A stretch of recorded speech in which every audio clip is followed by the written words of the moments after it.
on the stroke diagnosis, management, and prevention. Over to you, sir. So much, sir.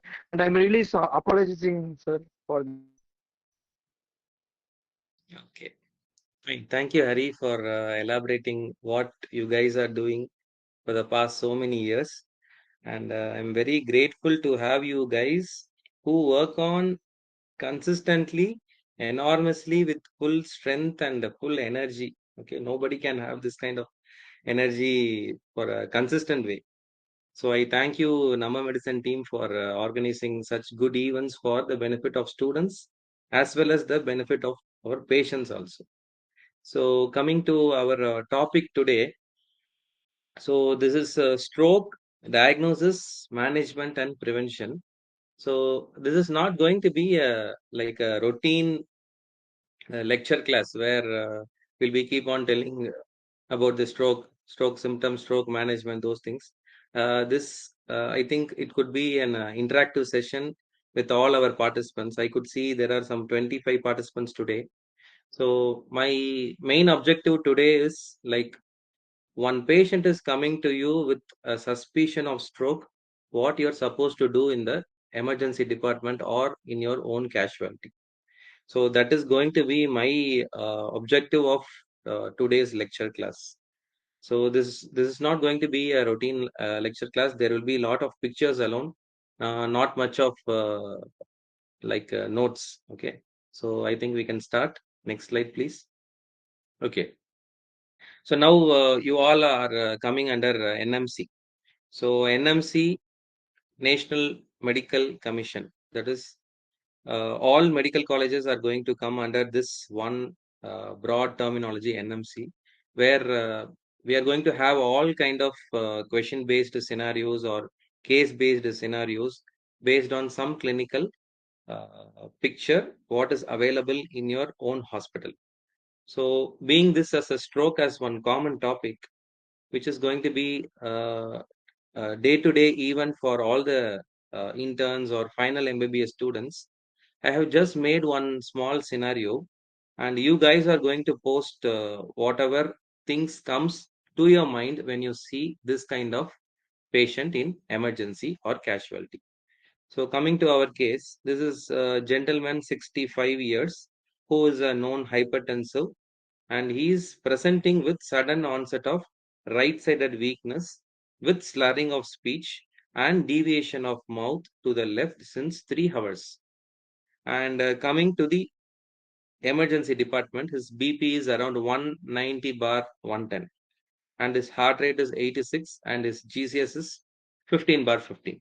So, what you guys are going to do, and what is your initial line of management, or just type few things, whatever comes to your mind whenever you see this kind of case in your casualty.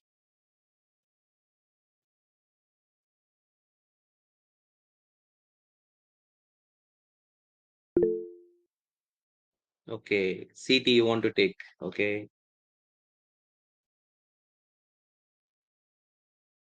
manage BP. Okay, non-contrast CT head. Okay, fine. Can anyone tell the diagnosis? Complete diagnosis. You can see the picture well, what is deposited in the slide. Midbrain. Okay. Thrombotic stroke. Okay.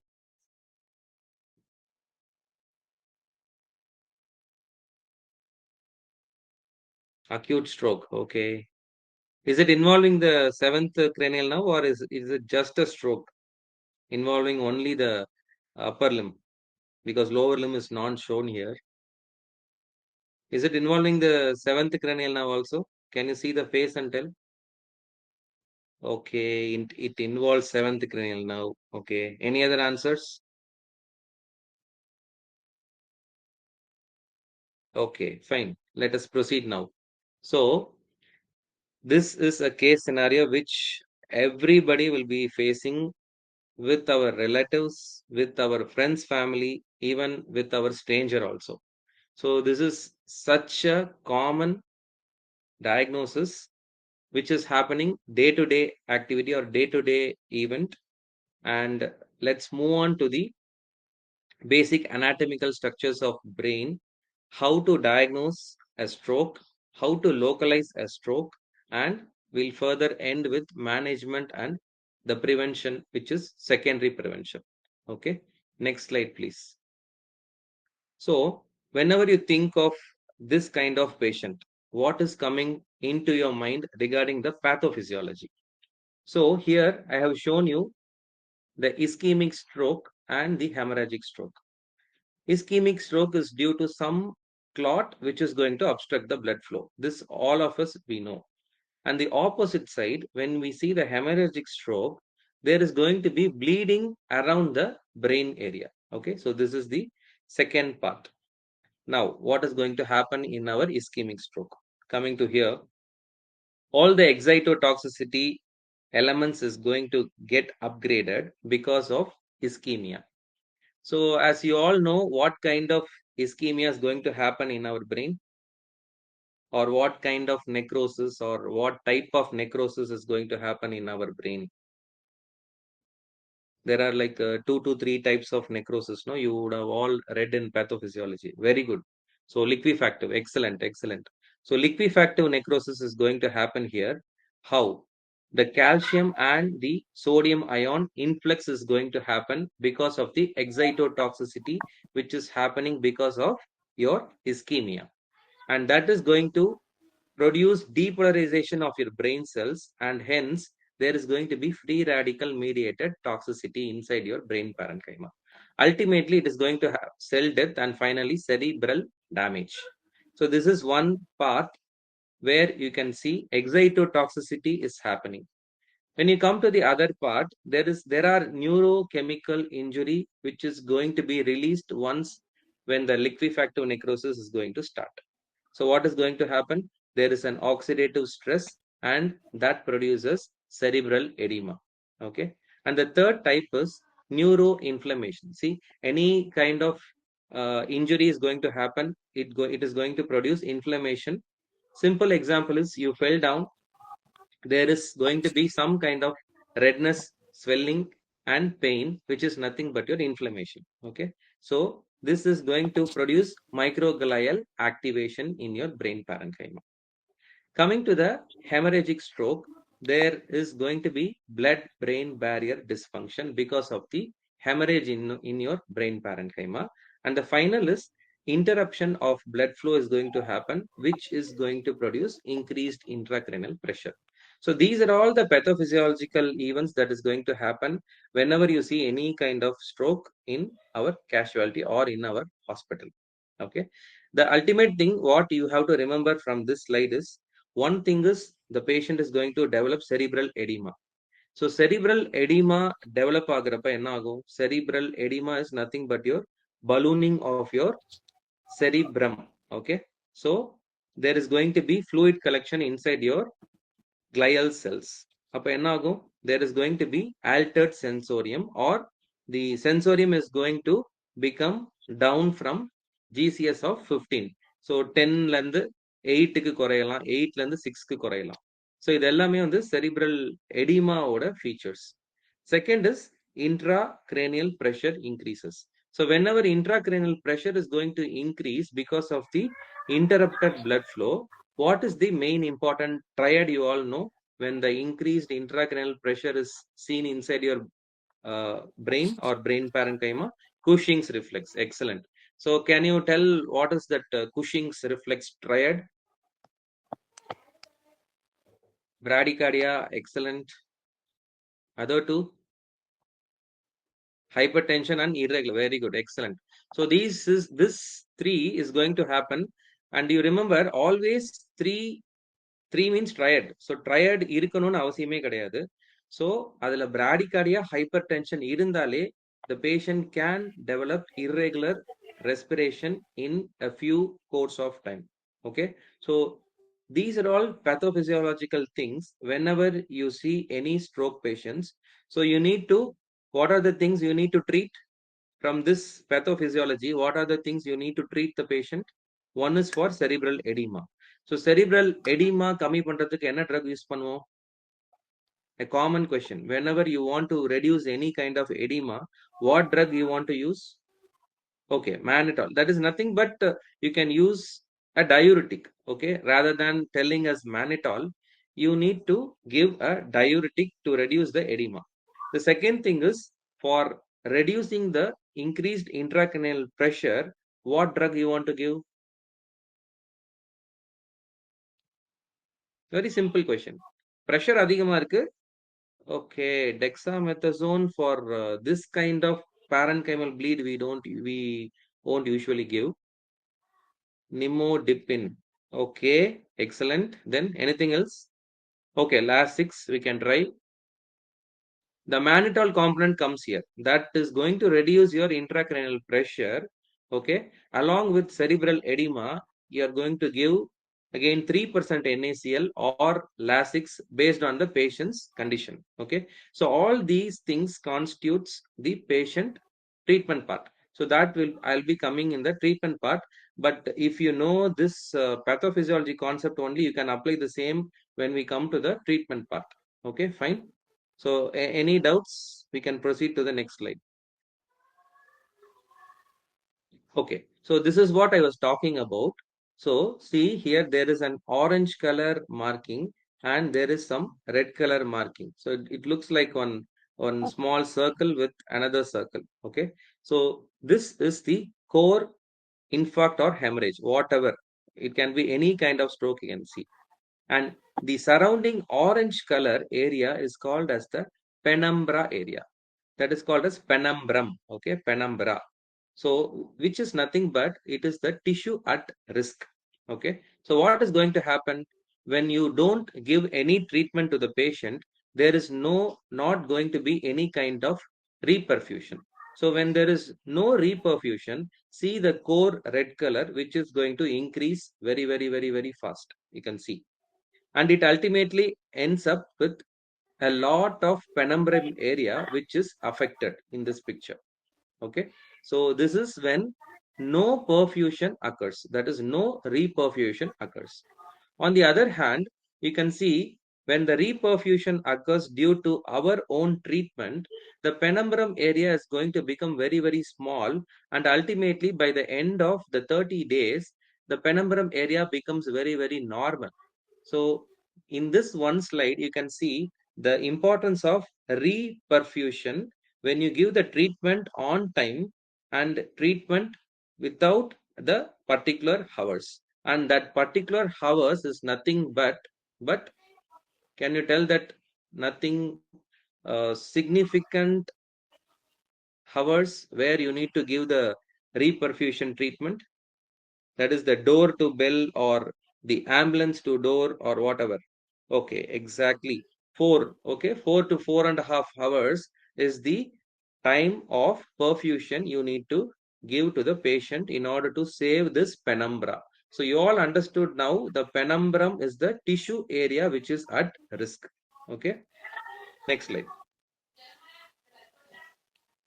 So this is very earlier thing we used to follow, FAST. Okay, fast is face drooping. Okay, A is arm weakness, S is for speech difficulties, and T is for time to call. But now, after certain studies and guidelines, they have included B fast, BEFAST. So இது எதுக்காக இந்த BE add பண்ணிருக்காங்க? Can anyone tell why they added BE?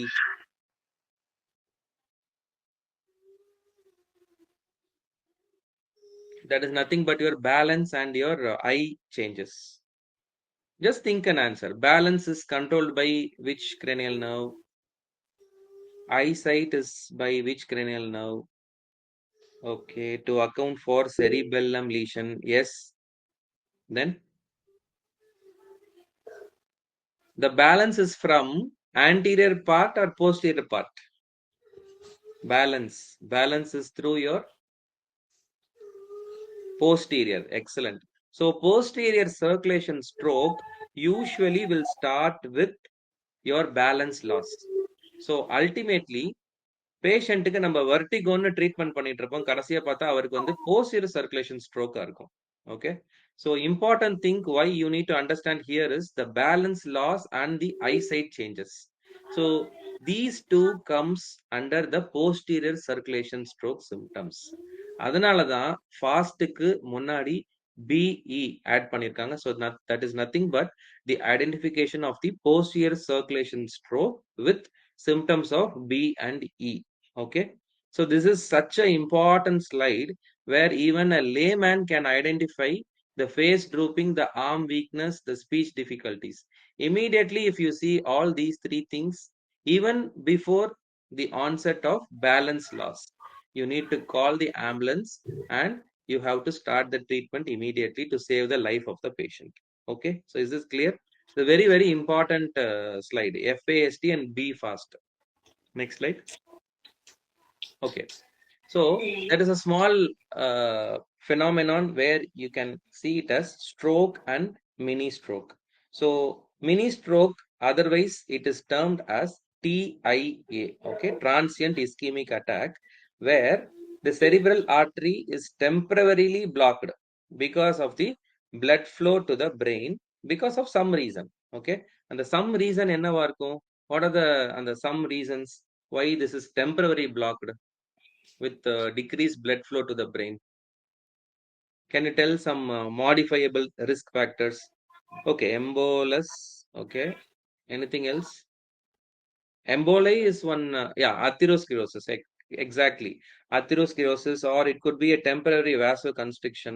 Plaque is nothing but your coronary artery disease, where it is atherosclerosis causing the temporary block. Okay, so coming on to our TIA, certain patients they present to our OPD with signs of stroke, but immediately after 6 hours or 8 hours, even without giving a proper treatment, the patient return back to the normal routine life.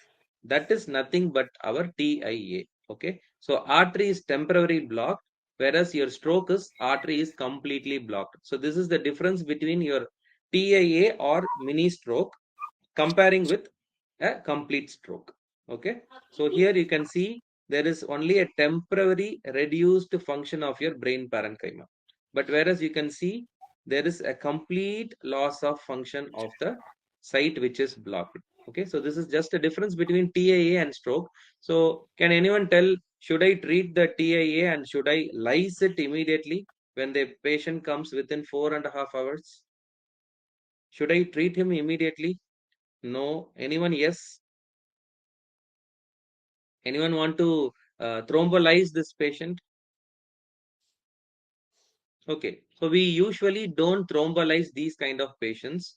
We will proceed with MRI with MR angiogram and MR venogram in order to see whether the cerebral arteries, that is your circle of Willis, is partially blocked or completely blocked, and then only we are going to start the treatment. Okay, usually TIA will not require thrombolysis, but our stroke patient will require thrombolysis on time.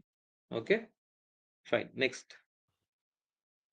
Okay, so here you can see the anatomy and the functional areas of your brain. So this structure is showing your lateral view. Lateral view la in the orange color is showing the frontal lobe. So frontal lobe oda function enna? Frontal lobe, இந்த functions தெரிஞ்சாதான் நம்ம வந்து stroke localisation புரியும், இல்லைன்னா it's going to be difficult. So this frontal lobe is mainly for okay behavior, more than behavior, your thought process, why, whether you, okay, memory, yeah, personality, whether you want to do anything right or wrong, the decision making is done by your frontal lobe. Okay, so any stroke here involving the frontal lobe, what is going to be the majority symptom? What symptom the patient is going to develop? Okay, altered behavior. More than that, LOC, disoriented. Okay, okay. Poor judgment, confusion. Yes, exactly. Okay. So this frontal lobe, here you can see the second picture. This is in the sagittal view. So you can see the frontal lobe, which is going to be a huge structure. You can see here. Okay, fine. The next important thing you need to understand is the temporal lobe. So temporal lobe oda common function என்னவா இருக்கும்? Common temporal lobe oda function. You can see here also temporal lobe here. You can see in this here inferior viewer. So yeah, auditory, okay, hearing, yes, language, okay.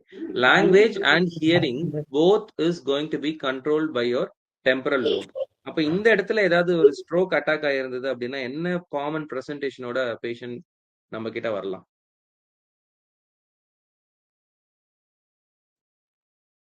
Temporal lobe. Okay, fine. So aphasia சொல்றீங்க. Okay, fine. The next important thing is here is our cerebellum. So cerebellum is going to be supplied by your which artery? Cerebellar arteries plus posterior cerebral arteries. All minute branches are going to be supplied by our PCA, posterior cerebral artery.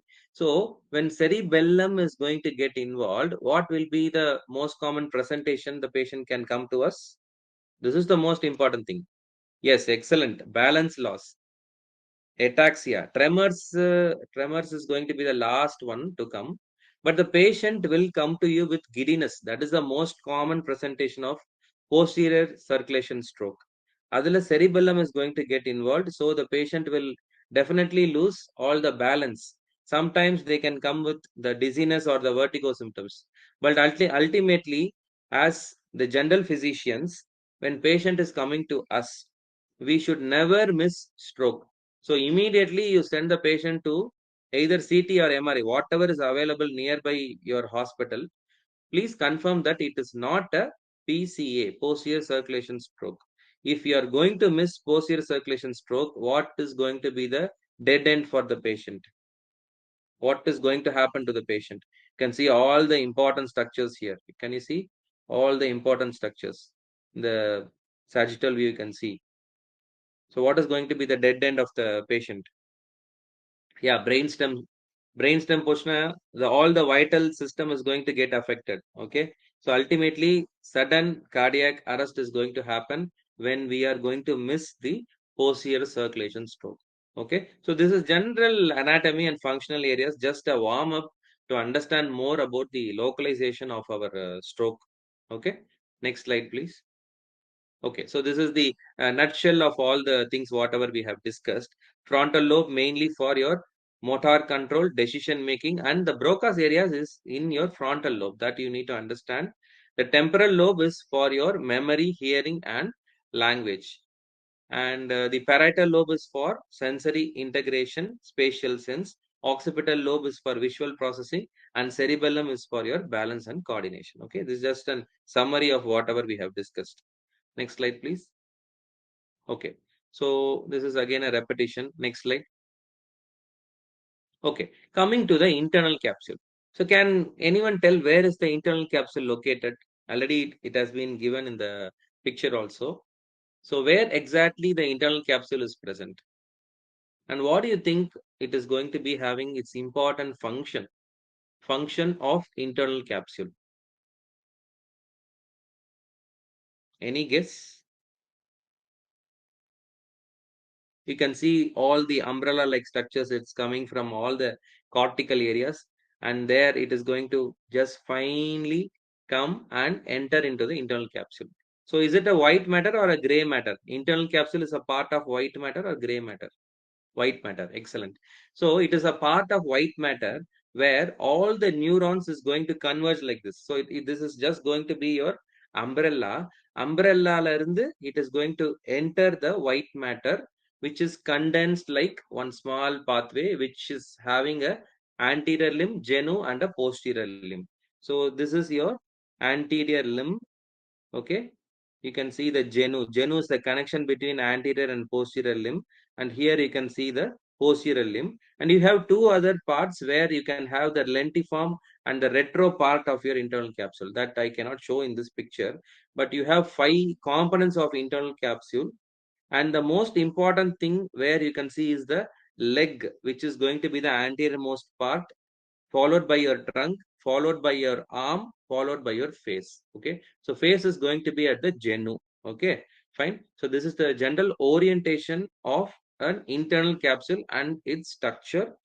It is just a combination of neurons which is combining from your cortical area, and it is going to enter down through your brainstem. Okay, fine. Next.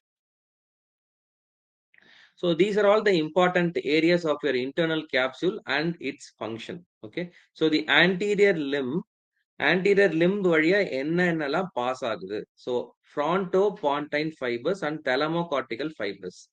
And the important function you can see here is the emotion and the cognition part. The second is your genu. Genu ஓட important ஓட majority tracks என்ன வருதுன்னா corticobulbar tracks. So when genu is affecting, you will have which type of stroke? Is it UMN or LMN type of stroke? If genu is going to get affected, is it the corticobulbar or that is UMN or LMN? Fine, UMN. Okay. Posterior limb. You have all the corticospinal tract where it is going to supply the motor component to the body. So this is the most common type where we will be seeing in and out in our day-to-day life. Okay. The other two things are your retrolentiform part and sublentiform part. And these two things are, one is optic radiation and the other is auditory radiation. So the visual pathway will be affected if it is going to get involved with your retrolenticular part, and if it is going to involve your sublenticular part, your hearing is going to get affected. Okay. So this is a nutshell of internal capsule along with its functional tracks. Okay. Coming to the picture of internal capsule with blood supply. Next slide, please. Okay. So this is once again an important slide where you can see the blood supply of the internal capsule. So here you can see the yellow color shaded part is your anterior limb, and the blue color is your genu. And here very light white color, it is called as the posterior limb. Okay. So when the anterior limb gets affected, I told which part of your tract mostly comes in anterior limb. From your previous slide, can you tell which structure is going to pass through your anterior limb? Only if you understand this, you will be able to tell the localization. Previous slide, please. Just see once. Okay, it is going to be the frontopontine fibers and thalamocortical fibers, which is mainly responsible for your emotion and cognition. Okay, and the genu is for corticobulbar tract. The posterior limb is for corticospinal tract. Okay, now go to the next slide. So now can you tell which tract is going to come in the yellow color, which is nothing but your anterior limb? So anterior limb is going to be supplied by your anterior cerebral artery. You can see the circle of Willis. Yes. So anterior cerebral artery, you can see here. From there, two twigs is going to supply. One is to the, you can see the anterior limb, and the other is to the genu. Okay. You can see that. So these two are coming from the anterior cerebral artery. Okay. Now coming to the genu. Genu வந்து எது எதெல்லாம் supply பண்ண போகுது இப்போ? One is going to come from the middle cerebral artery. You can see the middle cerebral artery. So that is going to supply the genu. Okay. Another thing is going to supply the anterior limb. Another twig is going to supply your posterior limb. Okay. Yes. Charcot's artery. Very good. So middle cerebral artery is going to supply anterior limb, the genu, and the posterior limb. So, if middle cerebral artery is going to get affected, can you tell the structures which are going to get affected? It is going to supply all the three parts of your internal capsule. So, when MCA territory is affected with a big thrombus or a big embolus, what are all the structures that can involve?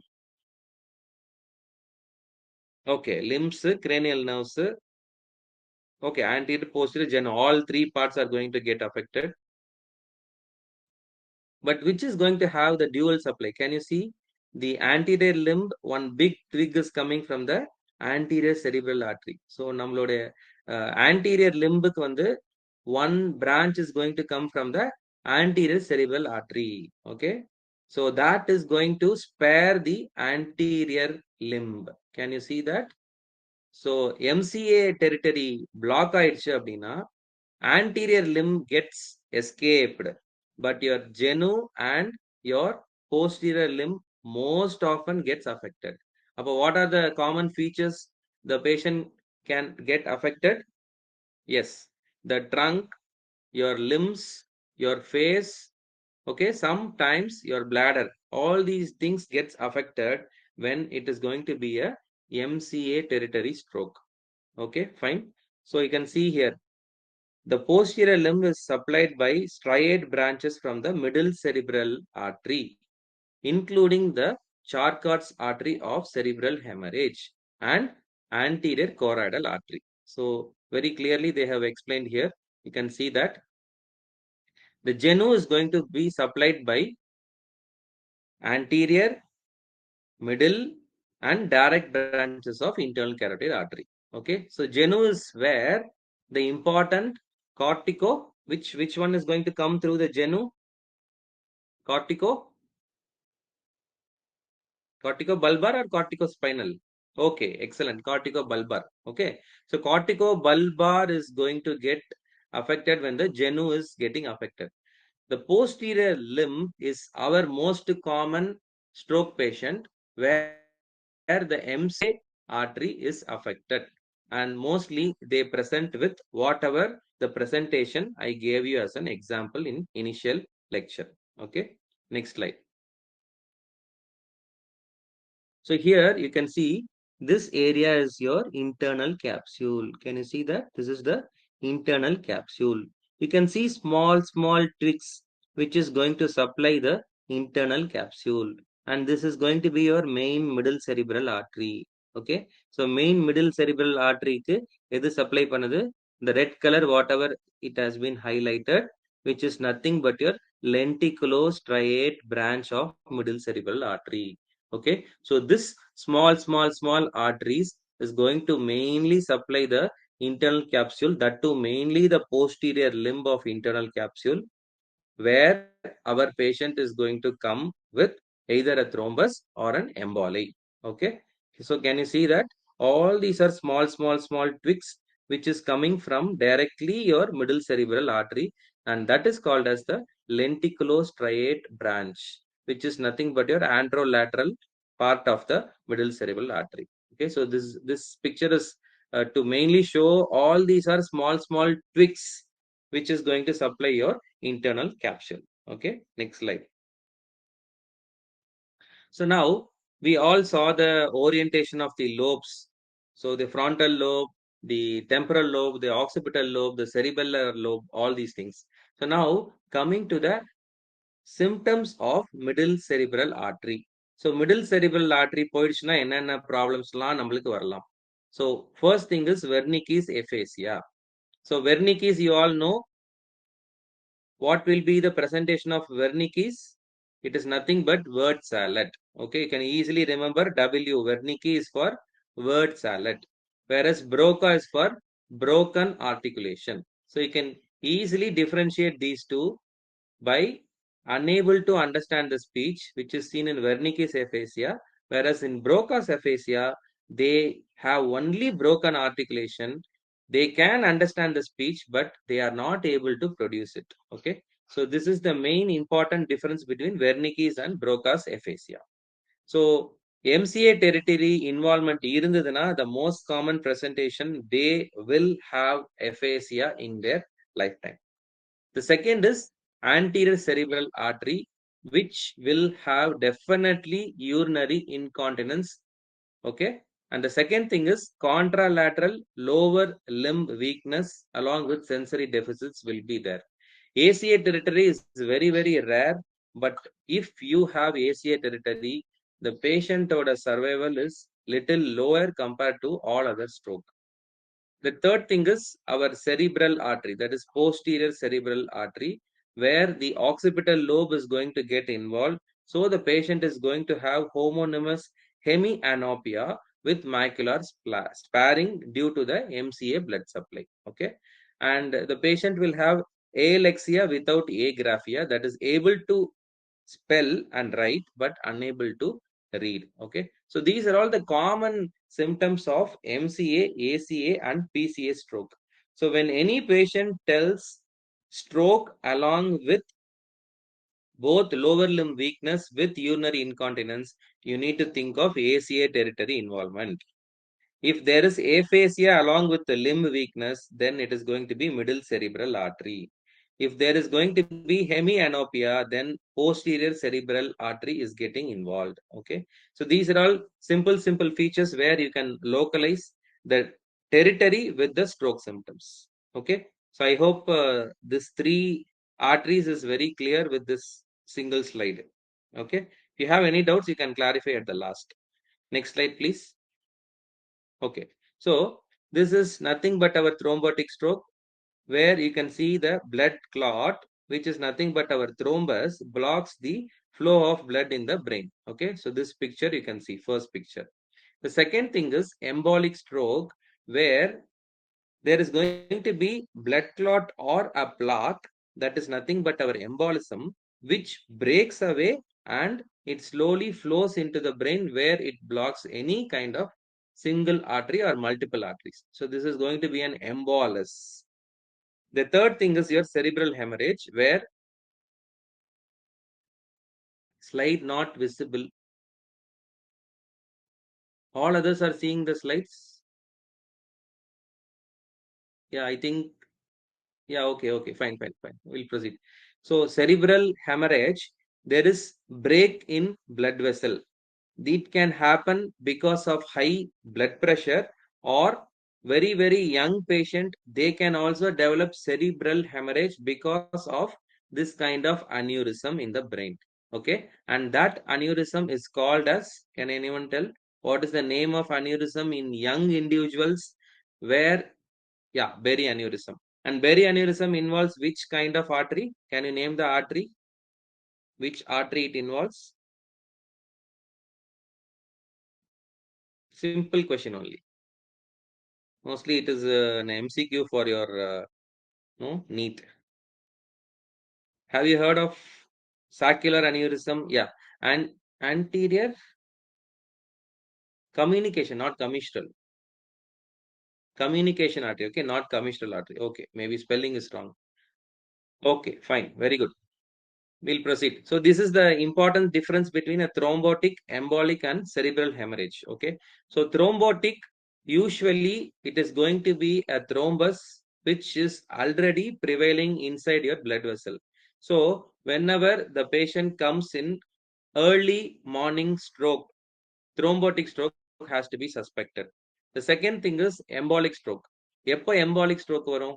When any patient is having a kind of valvular heart diseases, any kind of emotion, any kind of stress, this embolus is going to shower into the blood vessels of your brain parenchyma. அப்போ வந்து இந்த embolic stroke எப்போ வரும்? When the patient is doing any work, or when the patient is very angry or in any stressful condition, the embolic stroke occurs.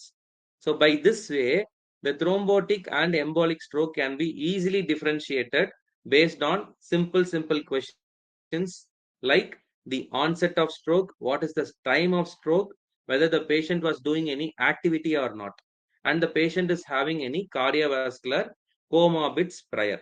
Okay. Coming to the last type, cerebral hemorrhage. This happens at any time. You cannot differentiate whether the patient is doing any work, or patient is very silent, or patient is getting up from bed. Okay, that comes because of your high blood pressure. But note this point, younger individuals having parenchymal bleed, we need to suspect that Berry's aneurysm, which is nothing but your type of saccular aneurysm. Okay, I hope this slide is very clear. Next slide, please. Okay, so what are the most common clinical presentation? We have already seen in individual slides. The most common presentation of stroke will be hemiplegia. Okay, can anyone tell what is a dense hemiplegia? DENSE, dense hemiplegia.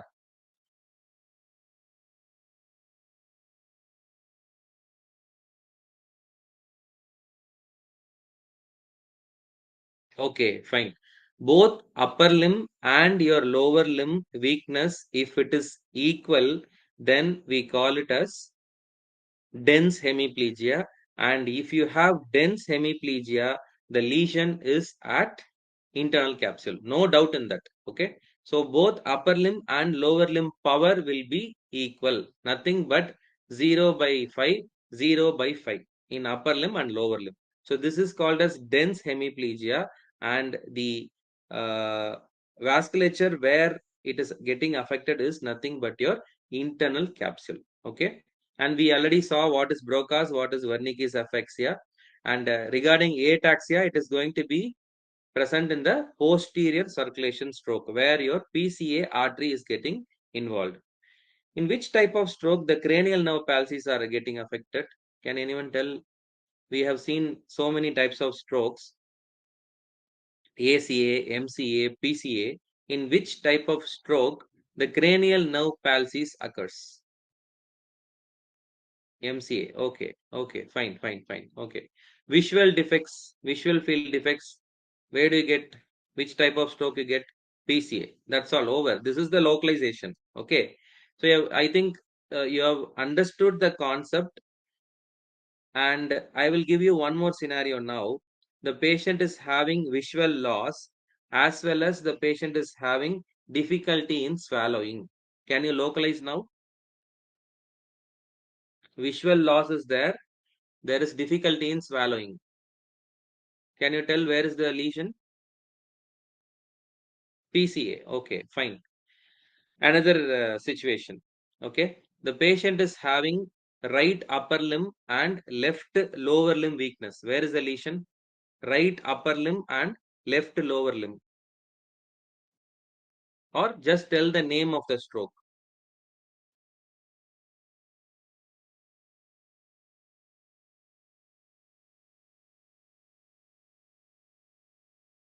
No idea? What is crossed hemiplegia? Crossed. CROSSED. Crossed hemiplegia. We saw dense hemiplegia, which is nothing but your internal capsule. One is called as, the one I described is right upper limb and left lower limb. Same thing, right lower limb and left upper limb, which is nothing but your cruciate. This is called as cruciate hemiplegia or hemiparesis. Okay.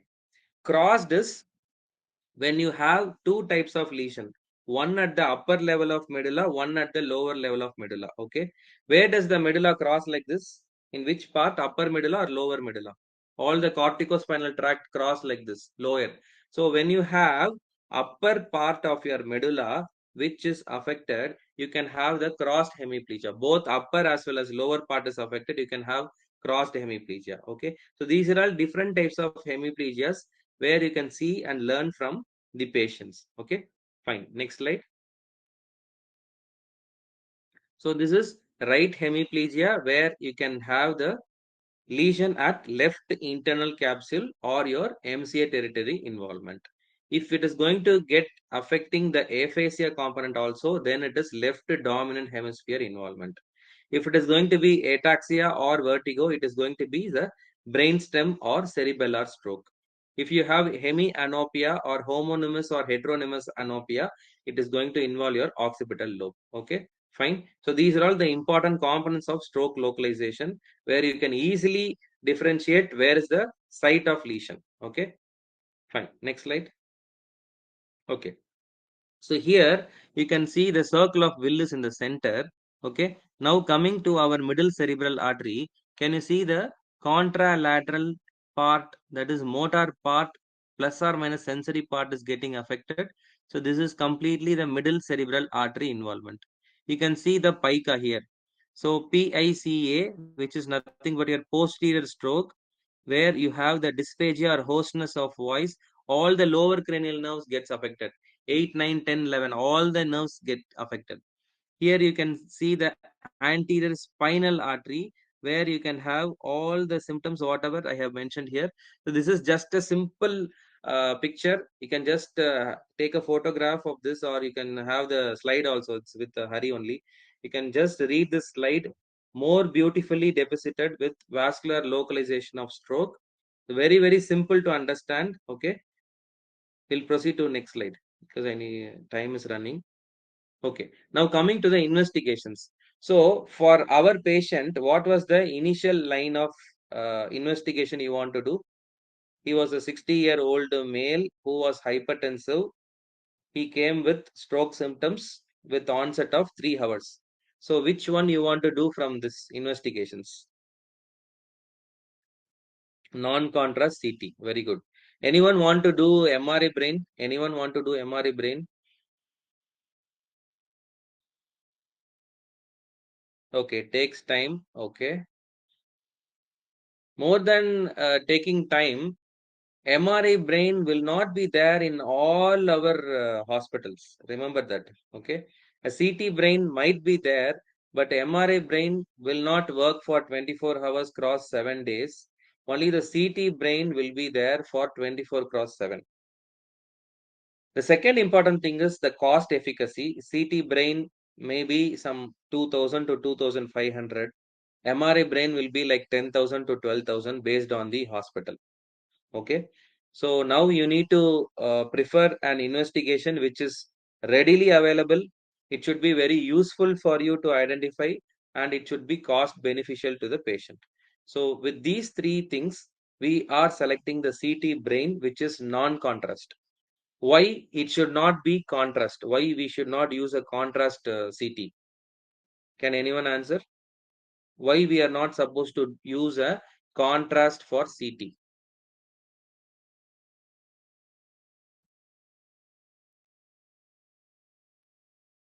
Increase cerebral edema இருக்காது. Anaphylaxis, okay, can be. Okay, if there is a rupture,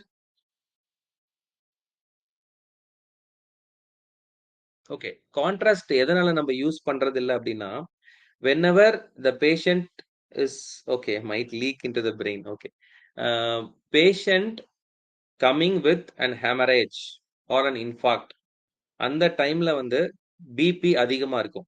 BP will be 180, 190, 200, anything. Okay, it will not be like 120, 110, 130. Okay, so important thing you need to understand is when the patient is having such a high bp, there will be renal shutdown because of high bp. Okay, already the creatinine will be raised before you give the contrast. So what will happen when you give the contrast in an existing ongoing renal failure? Okay, aka the patient is going to worsen because of the contrast. So better don't harm the patient instead of treating the patient. Okay, so because of that only we don't give any kind of contrast for CT brain. So CT brainல வந்து எவ்வளவு மணி நேரத்துல வந்து you will see an infarct. Hemorrhage will be seen immediately. Okay, that next few CT I will show you within 6 hours. Okay, இப்ப நம்ம பேஷண்ட்டுக்கு 3 ஹவர்ஸ்ல வராரு. அவருக்கு தெரியுமா சிடி பிரெயின்ல? சிடி பிரெயின்ல வந்து இன்ஃபாக்ட் தெரியுமா? 8 to 12 ஹவர்ஸ். ஓகே. நம்ம பேஷண்ட்டுக்கு தெரியுமா? 3 ஹவர்ஸ்ல வந்திருக்காரு. We can rule out hemorrhage. Okay. So for our patient, if they are going to come within 4 hours or 3.5 hours, the infarct area or the ischemic area will not be seen. Okay, so you need to understand that the CT brain is done not to find out infarct, it is to rule out hemorrhage. Okay, so hemorrhage irundhaduna immediate you can see white color spot in your CT brain, and that indicates it is a hemorrhage. Okay, fine. Coming to MRI, MRI is for better for early infarct. So for our patient, MRI can be done, but with those three reasons what I have discussed already, we will prefer CT brain instead of MRI. Okay. The next investigation of choice will be CT angiogram or MR angiogram. This is nothing but type of angiogram where you need to see the vessel. It can be both artery as well as vein, because there is one another component you need to understand which is called as venous infarct. Till now we are talking about arterial infarct, and another entity is called as venous infarct. Can anyone tell what is that venous infarct? Because the treatment differs. Yeah, exactly. It is going to be venous thrombosis, right? Because of the venous thrombosis, that area is going for infarction, and that is called as CVT, cerebral venous thrombosis. So the treatment is going to become very, very different when we compare with arterial thrombosis. Okay. ECG and echocardiogram is mainly indicated for any kind of cardioembolic stroke. For example, a female who is having already a pre-existing rheumatic heart disease or any kind of valvular heart disease, okay, an ASD or atrial septal defect or a ventricular septal defect or mitral stenosis, mitral regurgitation, please don't hesitate to take a echocardiogram, because the shower is going to come, the embolic shower is going to come from the heart. Okay, so ECG and echo are such important investigation of choice for these kind of patients. Then coming to the last reserve, which is nothing but our blood glucose level, the blood lipids, the PT and INR value, and your complete blood count. Okay, so these are all the blood investigations you need to do. Why? Why blood glucose level is important? You cannot thrombolize any kind of acute infarct if the blood glucose level is either low or very high. Okay, the lipids blood test is done for secondary prevention of stroke or the recurrent stroke. Okay. The PT is nothing but your prothrombin time and internationalized normalized ratio. This is done for checking the coagulability of your patient. Because of the coagulability, whether the patient has got hemorrhage or not. Okay. And CBC is nothing but your complete blood count, which shows total count, that is nothing but your WBC, RBC, and platelets. So these are all the basic routine investigations where all kind of stroke patients has to be evaluated at least once. Okay, fine. Next slide. You can see the non-contrast CT brain. Here you can see this is going to be the MCA territory. A big infarct is happening, okay, for the patient. With an arrow mark, it has been deposited. So this is a fresh infarct which has been taken 4 hours later for the patient. Okay, and the other side you can see a intraparenchymal hemorrhage. Okay, this is an intraparenchymal hemorrhage. Here also you can see an intraparenchymal hemorrhage. Okay, so this is a infarct, this is an hemorrhage. Hemorrhage will be deposited in the CT brain immediately after the onset, but infarct can be seen only after 4 to 6 hours of the onset of symptoms. Okay, so we are taking a CT brain only to rule out hemorrhage, because whether we need to lyse the patient or not, we are going to decide with this CT brain. Okay, that is the only indication of doing a CT brain. Next slide. So this is again a blood clot block in the ischemic area. Here you can see the hemorrhagic stroke. So a blood clot forms locally in the brain, consequently blocking the blood flow. So you can see a emboli here, you can see a thrombus here. Okay, so both are different, but ultimately the patient is going to develop CT brain symptoms and signs only after few hours of the onset of symptoms. Coming to our hemorrhage, you can see the saccular aneurysm. I was talking about the aneurysm bleed. Okay, so there it will be seen immediately after taking a CT brain. Okay, fine. Next slide. So you can see here, this is inside the brain where you can see the intraparenchymal bleed. This is the ventricles. You can see the ventricles, intraventricular bleed. Here you can see the subarachnoid space where it is between the arachnoid and pyometer. You can see here all the arrow marks has been shown. Here you can see a lens-like subdural hemorrhage. And here you can see the epidural hemorrhage. Okay. So these are all different types of hemorrhage where you can see all different categories in the CT brain. Okay. Fine. Next slide. So what is going to be the acute management? So for our patient, what we are going to do? He has come to casualty within 3 hours of onset of symptoms. So what are we going to do? So first is we have done a CT brain. The CT brain had not showed any evidence of hemorrhage. So we are going to start thrombolysis with TPA. Okay, TPA. Next slide, I'll be talking about TPA. So since the patient has come to us within 4.5 hours, we are going to do a thrombolysis. And the same patient, if our patient is going to be a hemorrhagic stroke, we are going to first control our BP, then neurosurgical intervention in case of aneurysm. Okay, and intracerebral pressure monitoring or intracranial pressure monitoring. Okay, next slide. So this is the drug of choice. Drug of choice is RTPA. That is nothing but our altiplase. Altiplase over dose and a zero point 0.9 milligram per kg as IV. So we are going to give 10% IV bolus for 1 minute and 90% of IV infusion over 60 minutes. Okay. And the indications are ischemic stroke within 4.5 hours with the onset of symptoms.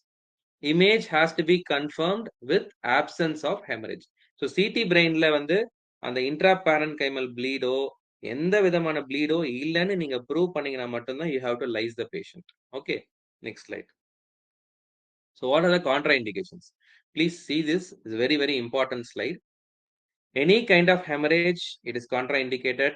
The BP, if it is more than 185/110, it is contraindicated. INR, if it is more than 1.7, contraindicated. Platelet less than 1 lakh, contraindicated. Any recent surgery, trauma, or active bleeding, it is contraindicated. Blood glucose level less than 50 or more than 400, it is contraindicated. Okay. So these are all the contraindications. So இது எல்லாமே பார்க்கிறதுக்கு நம்மளுக்கு அந்த blood investigation வேணும். Am I right?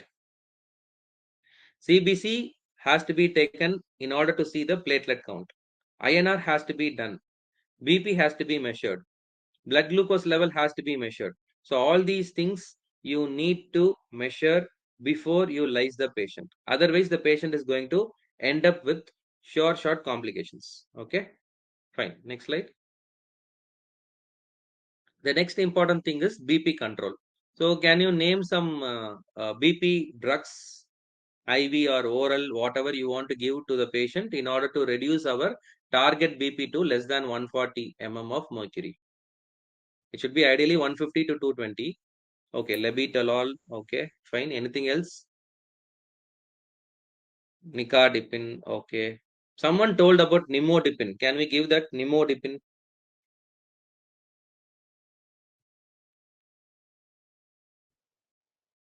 Nimodipine is usually preferred for, it is preferred for subarachnoid hemorrhage. Okay. It will stop the vasoconstriction effect and it will also reduce the raised intracranial pressure. Okay. So the nimodipine part is mainly used for subarachnoid hemorrhages. Okay. Neurosurgery. Any indication of neurosurgery? Yes, it is indicated for cerebellar bleeds. Cerebellum involvement will require neurosurgery. AV malformations. I was talking about saccular aneurysm. Yes, neurosurgery is required. Large ICH with a midline shift, then neurosurgical intervention is required.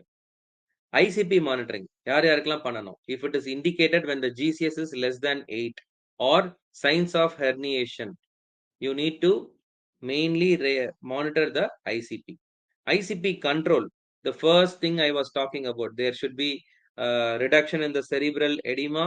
There should be reduction in the ICP. So we need to give head end elevation. Head end elevation will necessarily reduce the ICP at least 10 to 20 mm of mercury. Then we need to give mannitol or hypertonic saline, that is 3% saline with controlled hyperventilation. So these are all the things whatever has to be given for our patient. Okay, fine. Next slide. Okay, antihypertensives. What are the antihypertensives? Already we have discussed. Lebitalol 10 to 20 milligram over 1 to 2 minutes. We can repeat every 15 to 20 minutes apart. Nicardipine, continuous infusion starting at 5 milligram per hour. Okay, all these are alternatives, but we don't use all these alternatives. We use only lebitalol. The second option will be nicardipine. Okay, Next slide. ICP monitoring. Again, head and elevation 30 degrees to promote venous drainage. Second is sedation and analgesics to reduce the metabolic demand. And the third is mannitol. Mannitol at a dose and a 1 gram per kg IV bolus. And it needs to be repeated every 4 to 6 hours. Last is nothing but your hypertonic saline, especially in hypotensive patients. Okay. Fine. Next slide. Okay. Coming to the last few, 1 or 2 slides only left out. Secondary prevention யார் யாருக்கெல்லாம் வந்து இப்போ aspirin குளோபிலேட் போடணும், யாருக்கு வந்து statins போடணும். Next like. So these are all the drugs whatever it has been highlighted. This one I prepared. இது வந்து டெக்ஸ்ட் புக்லையும் இருக்காது, you cannot see anywhere. Today only I prepared this. Aspirin it needs to be given 75 to 150 milligram per day orally. Clopidogrel 75 milligram per day orally.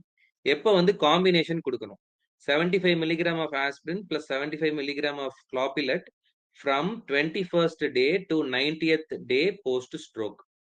After 90 days of stroke, that is 3 months of stroke, you need to stop one antiplatelet drug. Okay. Statins, atorvastatin, rosuvastatin, either of them you can follow, but atorvastatin is superior, but it has more side effect like muscle and myalgia, muscle pain and myalgia. Antihypertensives, either of these three can be given, but preferably your creatinine should be normal. Okay. யாருக்கெல்லாம் இந்த anticoagulants போடணும்? You can have apix up, second is dabigatran, third is warfarin. So only when you have patients with either RHD, rheumatic heart disease, or any valvuloplasty has been done, or the patient is having either ASD or VSD or any congenital heart disease. For those patients, you need to put this anticoagulation therapy. And regarding the diabetics, anti-diabetic drugs, metformin or SGL2, as per the patient status and HbA1c. Okay, so this is the nutshell of the secondary prevention drugs, whatever needed to be started for all kind of patients. Okay, next slide. Secondary prevention, okay, all these things. Atrial fibrillation irundhuduna, we need to start on anticoagulation. That alone you remember. Next slide. Next, all these has been spoken. Okay. So public education is fast mnemonic. Okay, that we have already discussed. Lifestyle modification and BP control. Secondary is medication adherence and regular follow-up. Next. Positioning. This is the most important thing you need to understand. 1 or 2 pillows for the head that has to be given, and the affected shoulder should be positioned comfortably, and you place the unaffected leg forward on 1 or 2 pillows. So you can see this is the affected or unaffected, this one. All the blue color are affected. You can see very clearly it has been highlighted. Place 2 pillows in front or behind to give the support. So enna pananona, simple thing is you give 2 supports to the affected limb. You give 2 pillows to the affected lower limb. You keep on changing the position from right to left or left to right, or you put the patient even in prone or supine for few hours. Then the patient will not develop any kind of bed sores. Otherwise, patient is going to develop bed sores, and that is going to be a lifelong complication for these kind of patients. Okay. Frequent positioning is the take-home message for these kind of patients. Next. So this is a stroke management strategies. Okay. Stroke acute care. Manage the risk factors. So any kind of risk factors you are identifying, please treat the cause. It can be high blood pressure, it can be diabetes, it can be alcohol, or it can be hyperlipidemia. Okay. Then reperfusion. Reperfusion நம்ம பண்றோம். It is either through thrombolysis or intravenous thrombolysis or intra-arterial thrombolysis. That is based on the patient selection. And the next is you are going to start the patient on all these therapies: physical therapy, occupational therapy, speech therapy, and neuro rehabilitation therapy. And finally, you need to give certain drugs like anti-inflammatory, anti-excitability. All these drugs, like simple example is vitamin C can be given, vitamin E can be given. Okay, All these things are anti-inflammatory as well as anti-apoptotic drugs. Okay. Finally, you give the patient with drug monitoring or these stem cell therapies, all these robotics are newer concepts and all these are under trial only. Okay. So main is promote repair, neuroplasticity has to be advised and recovery has to be done. Okay. So this is a nutshell of stroke management strategies. Okay. This you need not remember. The main thing previous slides I have covered, those things only you need to remember for any kind of stroke. Next slide. So in summary, stroke is an emergency. Okay. Acute and accurate localization will help in diagnosis. Early intervention save the brain and long-term prevention reduces the patient burden. Okay, fine. So with this, I am closing this session. Now it is open for any